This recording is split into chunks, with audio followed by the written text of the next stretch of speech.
Hello and welcome to how to do a 2-point instrumental perspective part 6.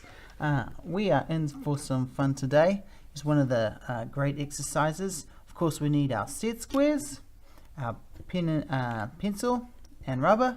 I'm going to be using my pens just so you can see my lines. Here we go with a nice 0.1 pen. What a really interesting 2-point perspective today.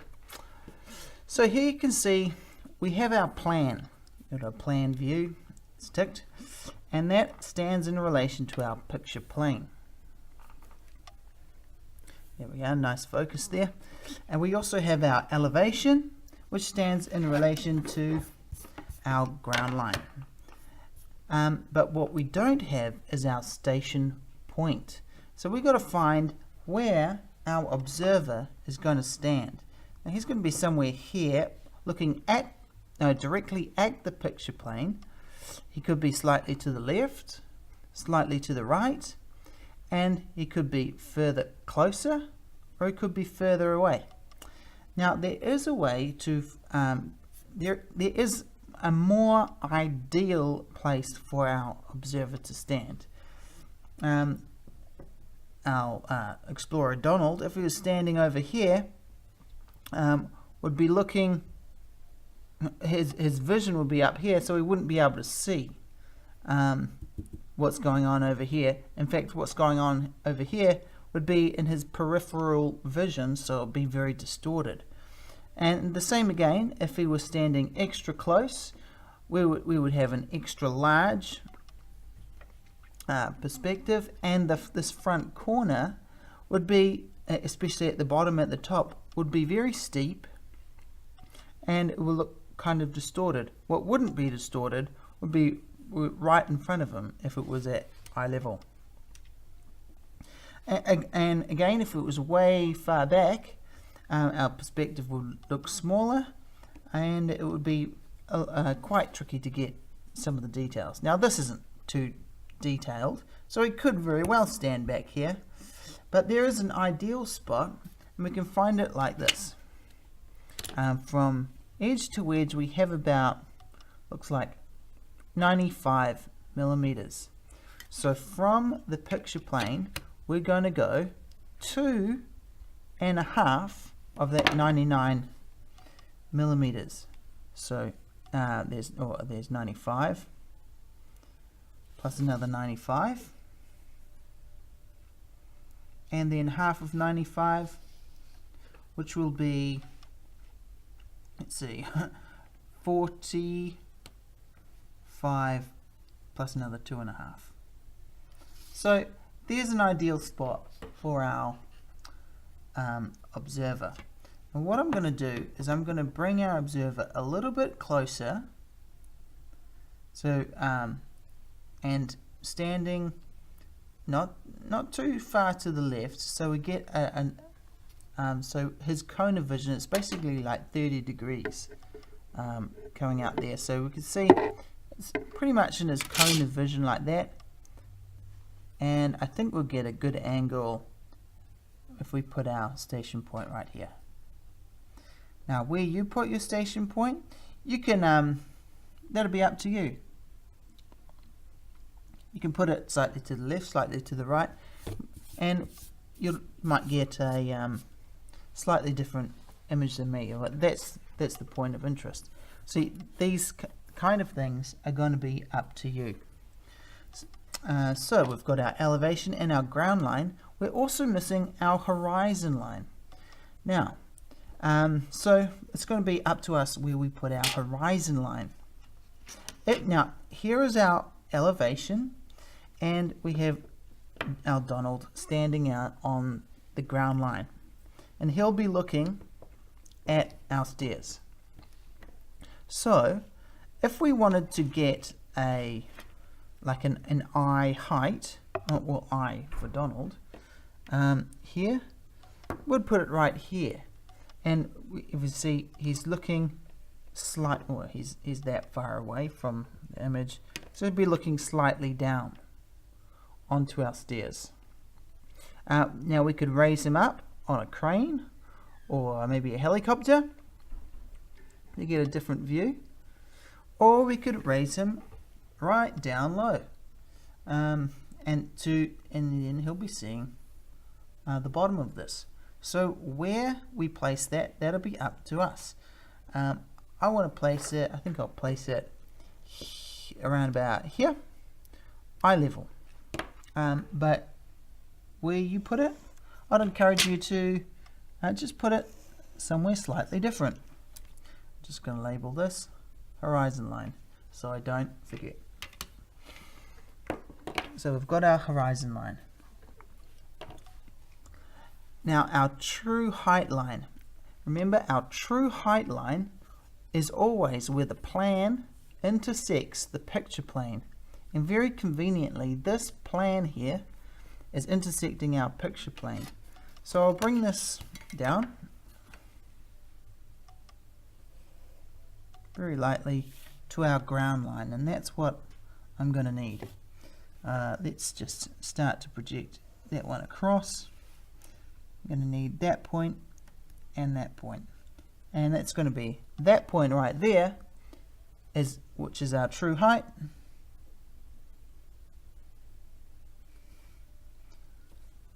which is that's the true height there. So we've got our true height, and now to get our vanishing points. Now usually what we've found is the plan is positioned on an angle such that we could just use our 45-degree line, like so.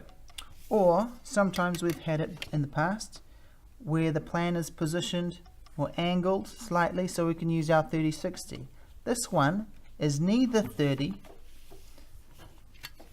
nor 45. What are we going to do? No problem. Let's just align it right here.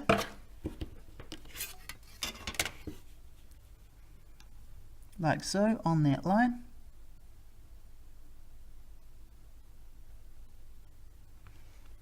There we are. Oops. Hold it firm. Put your T-square directly underneath, and we can slide it along. Now, obviously it can't slide it along, we need it to intersect there, so let's go like, let's use this one. There we are. Positioned on here. So it's over the station point.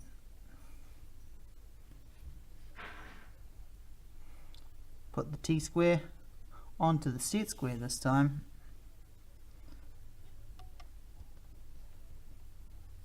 And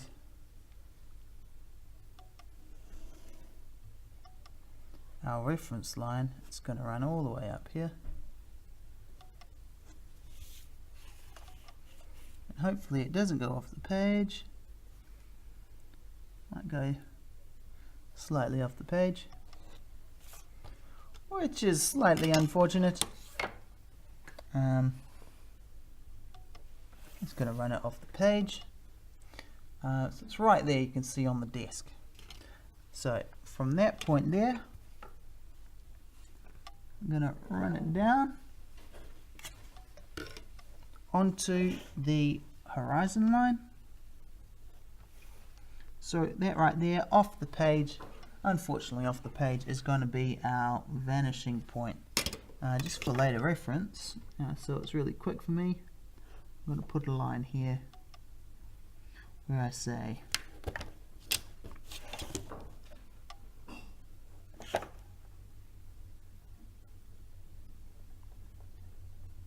vanishing point 1. I'm going to do the same again for this one. Align that to this line. Our T-square, align it to the set square, bring it to the station point,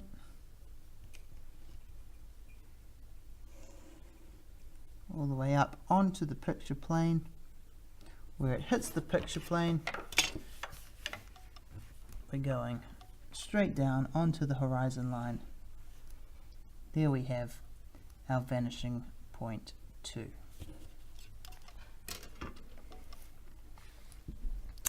So with those vanishing points, that's our engine done.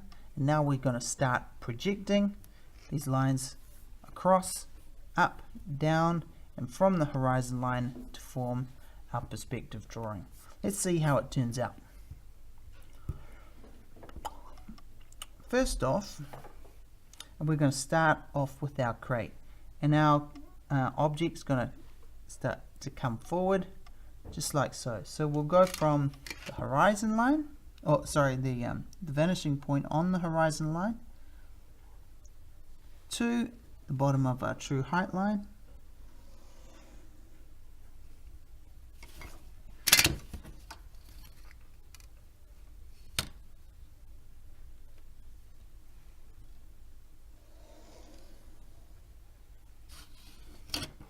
across. So we've got our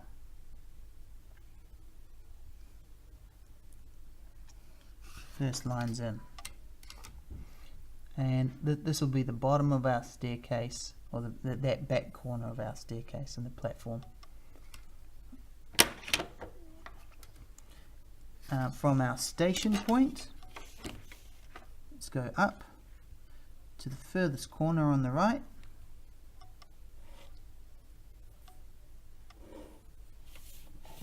and from our station point up to the furthest corner on our left.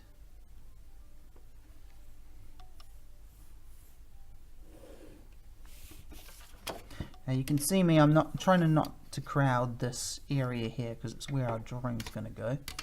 I only actually need this part of the line, and as that comes down,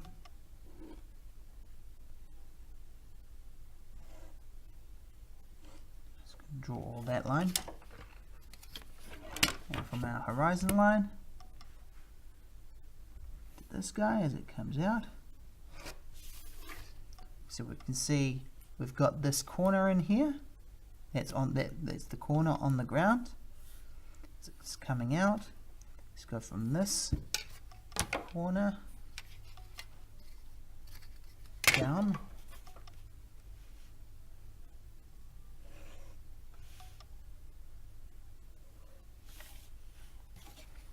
And from our vanishing point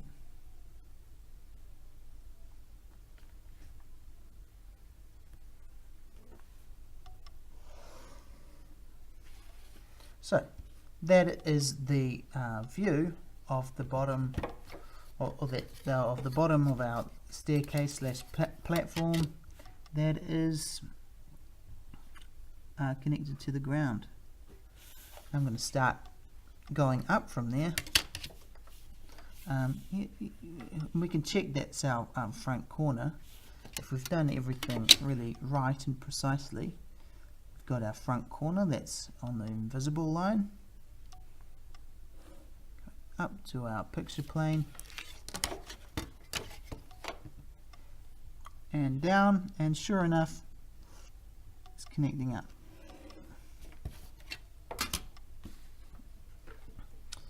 Great.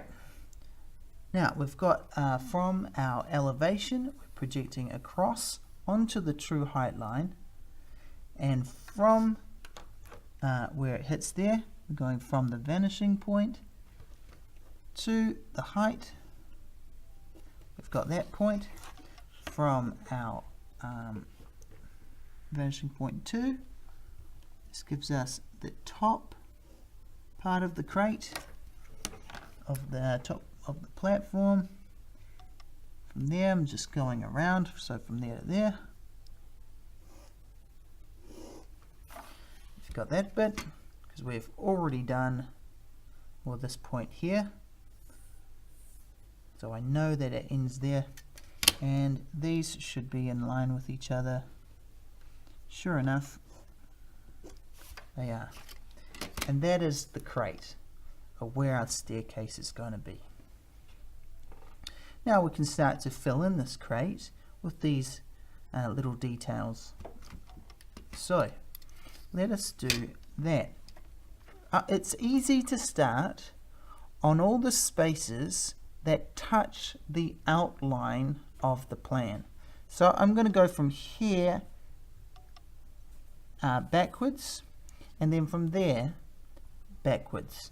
And as these are any line that's parallel here is going to go back to the vanishing point. Any line that's parallel here with this line that we did is going to go back to our vanishing point in the perspective projection. So let's start there from the station point. An observer is looking at that point on the edge of the crate. It's projected onto the picture plane. Where that hits the picture plane, it forms an image, and the size of that image is projected down. So that's where we have that front edge. On this point we do the same. It's from our observer, the station point, looking at the right side of that corner, projected onto the picture plane. Where it hits the picture plane, that comes down, and that's where our line is going to be. Now where this line is coming back, we can see that it from the elevation that it is the change of direction is happening on the top plane of the crate. So going from there makes it easy for us. Back to the horizon line, and from right there back to the opposite vanishing point.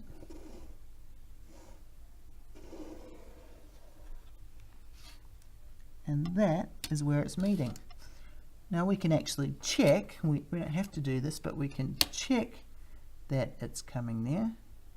It's entered there by going from the station point to where that line and that line meet. It goes up. It should come straight down onto that point. So yes, it is. So there's actually two ways to find that point. Just selected the easiest. Come along and fill this line in.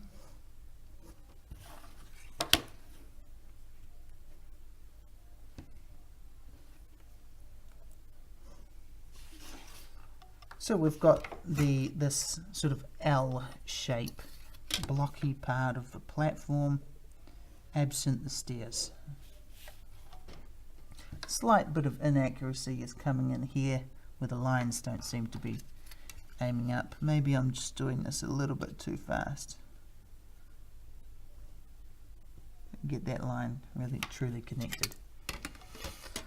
Okay, let's do the stairs. Now, the useful thing about these stairs is that they are parallel to these lines, and also this line is parallel to that line. Now it's fairly difficult to find that point without anything else going on. I could go from the station point up through that point onto the picture plane and down to find that point. That's perfectly legitimate. But here it's not always going to be the case that this line here is parallel with these ones. Sometimes you'll get images that will have more complex angles. So what I encourage everyone to start doing is thinking about your angles in this way when they meet. Well, let's connect them, or let's give them a relation to the edge of the crate. So I can go from there, from the station point on the edge of the crate, and this is using the crate to our best advantage.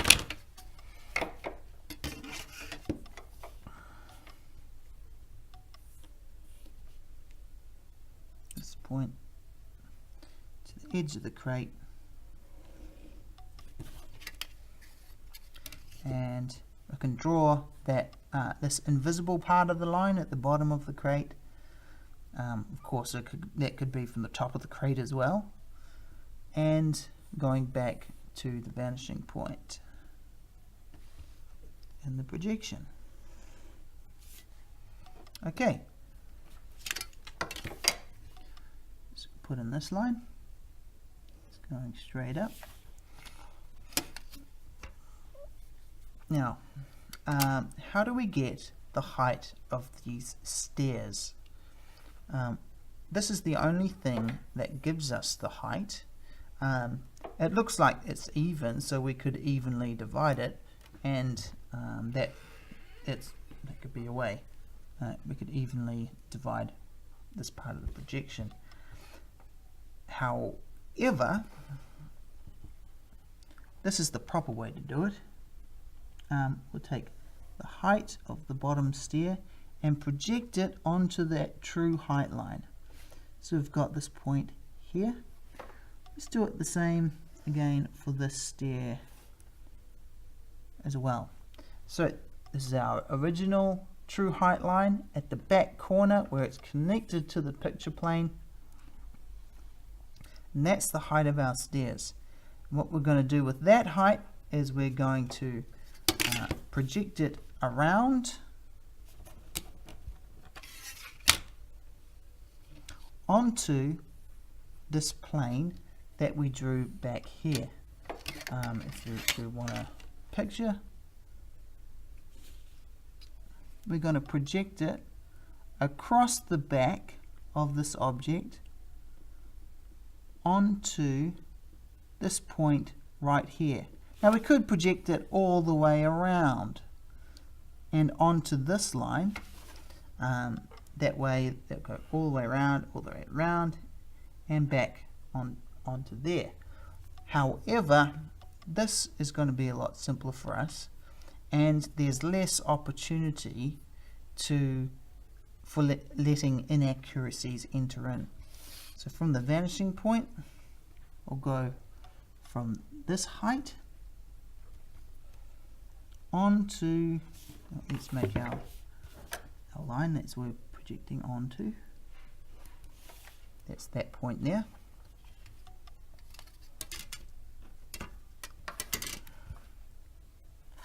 From this height, the vanishing point, to that height, onto that line, put a little dot there to remember it. From this first step height onto that line, that little point to remember it, and there we have the heights for our stairs as we take it from this vanishing point through that point, that vanishing point, through this point. So that's the heights of our stairs. Let's get the positioning of our stairs. We've already got this position. We need this corner and this corner on those lines. So from our station point, take them. Now we could, as before, we could extend these out onto this line and work from that line back so they intersect. But this is maybe the simpler and the quicker way. From the station point up to the picture plane.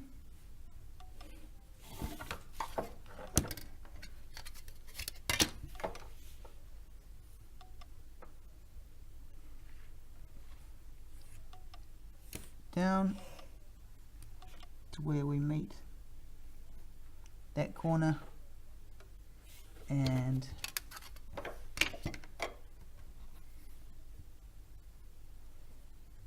down from here to where we meet this corner. And with those, it's actually that corner and this corner, that corner and that corner. So we have our stairs going up and across.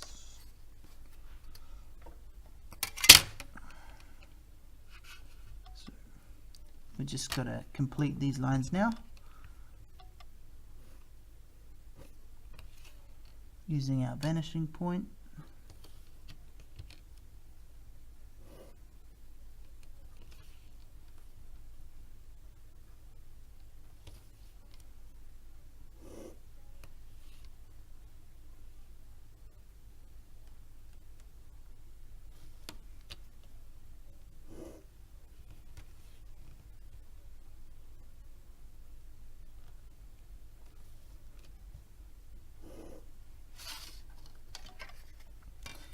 This is the bottom line of that's on the ground, and we see that it's intersecting here. I'll follow that line up till it hits that line, projecting across and back. From there, back to this vanishing point.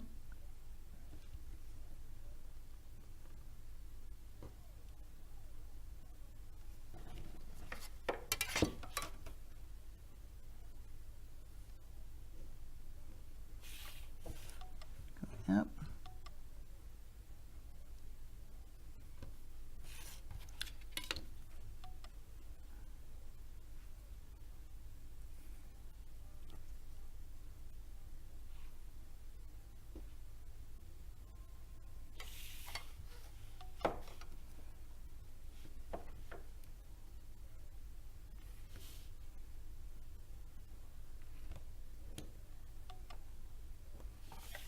And it looks like I've got some sort of inaccuracy entered in here, where this line, it appears to be that line, is coming back here, but where it should be in line with that one. So I will just, the inaccuracy is probably headed off here, as it's just fractions of a millimeter have come upon fractions of a millimeter. I've just checked that one.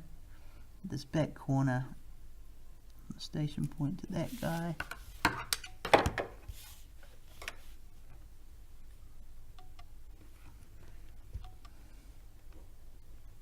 It appears right. From the station point to that guy, getting it nice and accurate.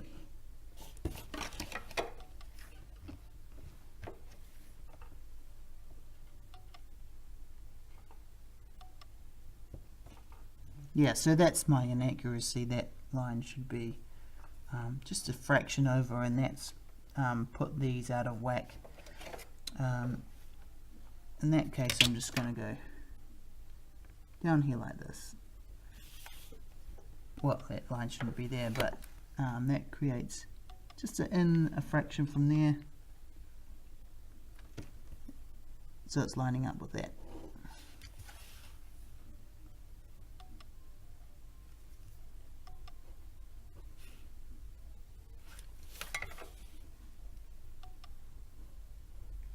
Okay, so I'm just going to do some outlines to finish this off, and then we're going to do something a little bit extra, a little bit to bring this staircase to life.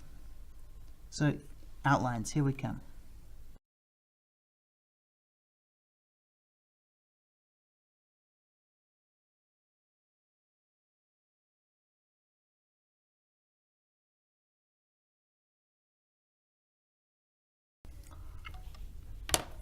I've just done a little mistake here where I've inked in the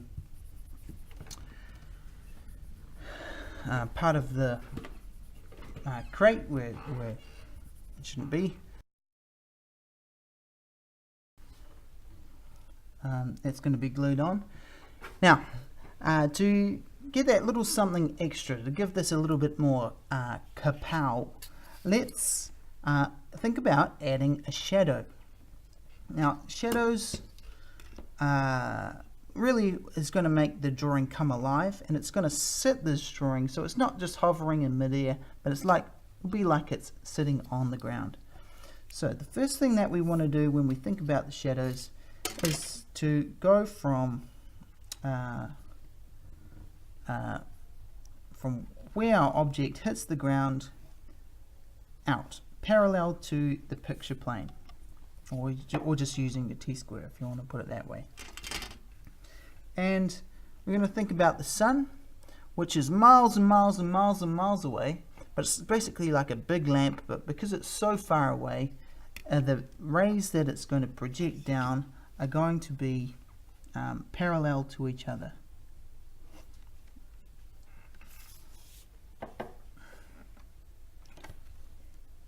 So here we've got our first shadow triangle. I'm just going to mark this place here, which will show the edge of my shadow triangle for my reference. Where it hits the ground, I'm going to produce shadow triangles for all the places where I need them. Now, this shadow triangle and the edge of that shadow triangle should, and I say should, meet up somewhere on the horizon line.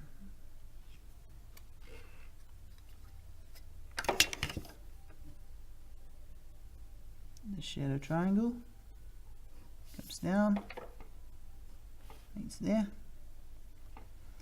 Where's this shadow triangle?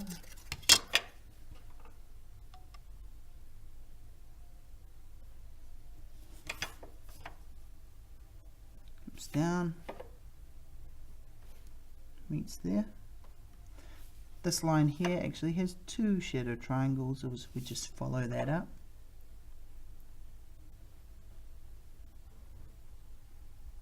And there, we've reached an edge. So that's where my shadow triangle is going to go. So if I'm following up off these lines, here we meet the same spot on the horizon line.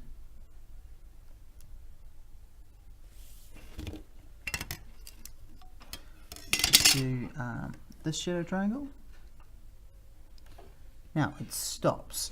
I want to, it meets an edge, and where it meets that edge it's going to barrel off on another direction. But just for our reference, we need to have this light ray coming in.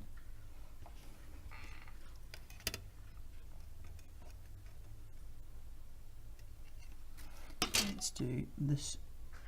Now this shadow triangle, of course, is in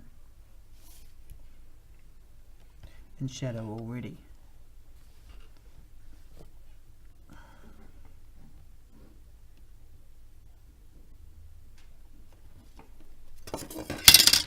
So, because this line that's vertical is producing this line, which is horizontal, and it's meeting this point here, at that point it's going to go up in the direction, up the stair in the direction that it was going.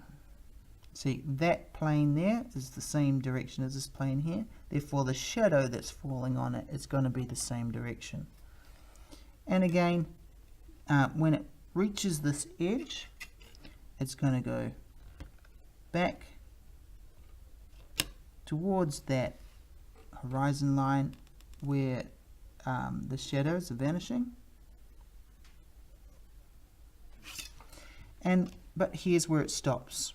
See this light ray that's coming down has met us, and that is where this corner here, it stops producing a shadow.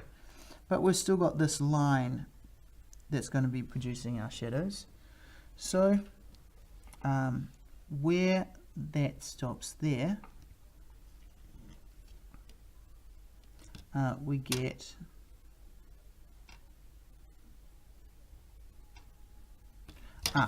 sorry, this one keeps coming out that way. Where it hits that point, that's where it goes to our shadow vanishing point.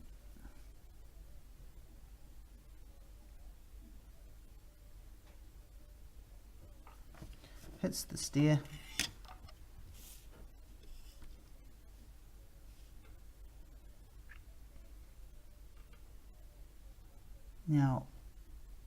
Now it's this line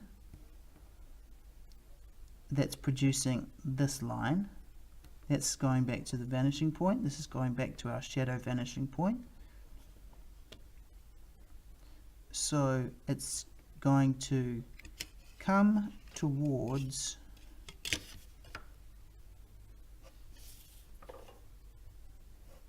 a shadow triangle. It's in here.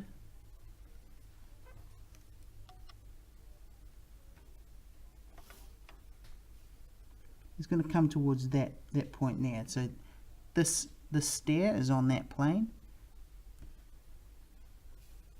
So that is where it's coming towards. But it meets the edge of our stair. So we've got this part here is producing the line.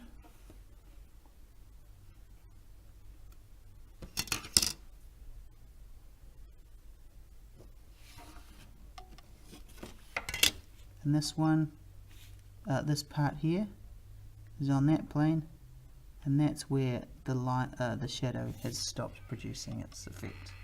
So we've got our shadow in there, in here, not quite. Let's do this back a little bit. Now this is the part where we can't see, it's the shadow behind the object, but we need this point here to know where it meets up with this one.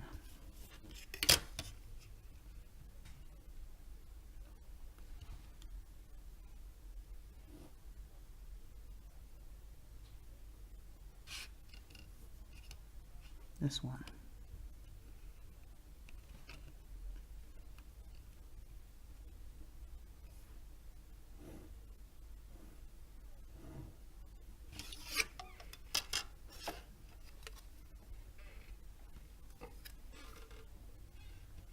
Okay, let's finish off this one where this plane here, it's this that's producing the shadow. So this one is coming from there, where it meets there,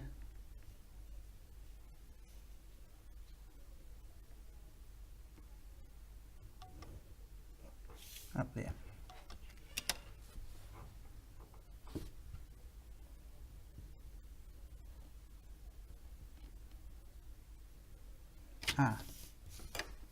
It goes, this line goes straight up where it meets that light ray. So this plane here, the shadow, this goes up from there, and it meets this light ray. Where it hits that light ray, goes to there. Whereas this line is producing this line. So I'm just going to outline those shadows very lightly.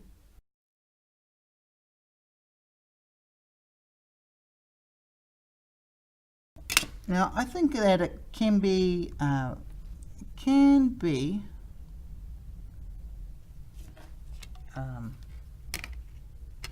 good to just put a black layer of pencil in there. But what I'm going to do